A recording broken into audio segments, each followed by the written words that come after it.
ERi-TV, dear viewers, welcome to English News Broadcast. I'm Bersabet Taghla, and these are the major headlines for today.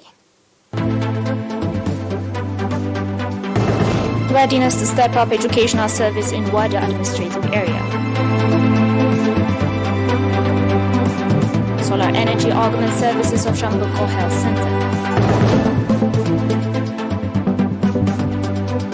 Ceasefire holds on Armenia and Azerbaijan border following deadly clashes. And at least 10 people killed and several missing in flooding in Italy.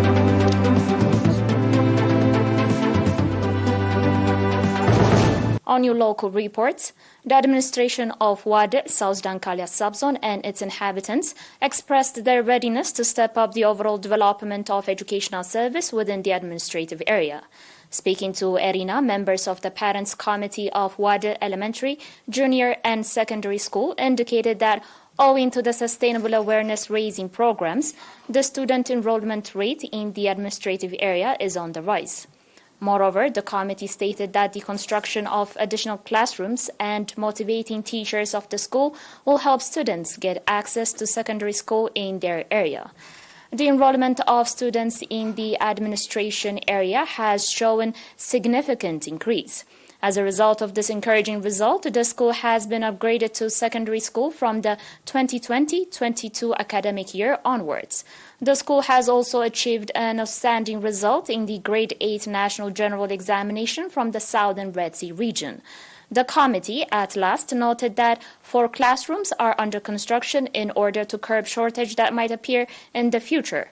Wada Elementary, Junior and Secondary School is an exemplary school with 100% passing rate of its students in the Grade 8 National General Examination for the 2021 and 2022 academic year. Proceeding with your news, Shamboko Health Center has become beneficiary of a 4,000 kilowatt solar energy system, and resorting to solar energy has made a significant contribution in improving its services. Nurse Taghla Zawangel, head of the health service in the Shamboko subzone, pointed out that the health center is treating and providing health services to a large number of patients. Furthermore, he stated that the installation of the solar energy is enhancing medical services, preservation of medicines, and sterilization of medical equipment. Nurse Taghla also indicated that the health service in the subzone has shown improvement both in quality and coverage, and stressed on the increase of awareness-raising activities to the public to become beneficiaries of modern health services. According to Nurse Taghla, the progress scored in child vaccination programs and prenatal and antenatal care is encouraging, and more work should be done to increase the number of mothers delivering in health facilities.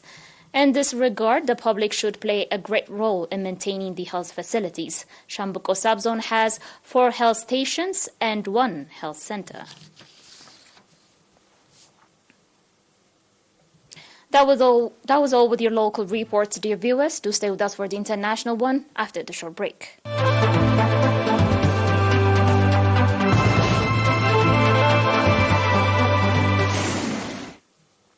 Welcome back.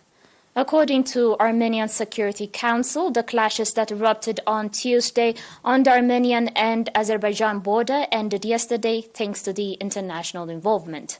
Baku and Yerevan have traded accusations of initiating the violence along their shared border, which saw 105 Armenian troops and 50 Azerbaijani servicemen killed and hundreds of Armenian civilians flee their homes near the frontier.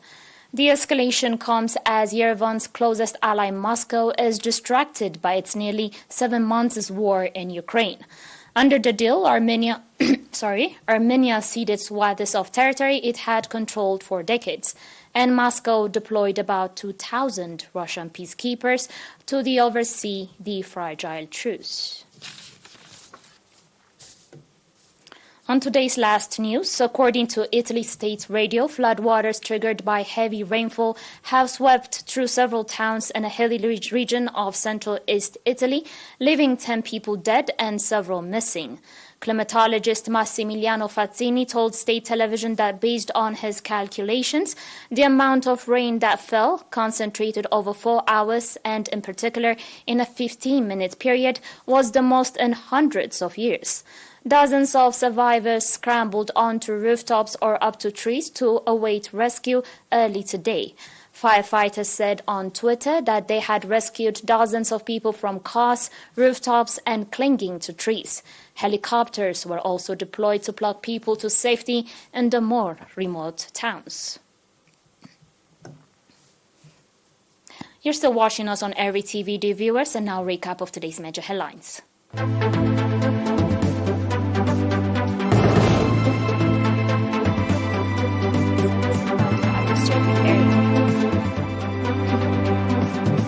Solar energy augment services of Shambuko Health Center. Ceasefire holds on Armenia-Azerbaijan border following deadly clashes. And at least 10 people killed and several missing in flooding in Italy.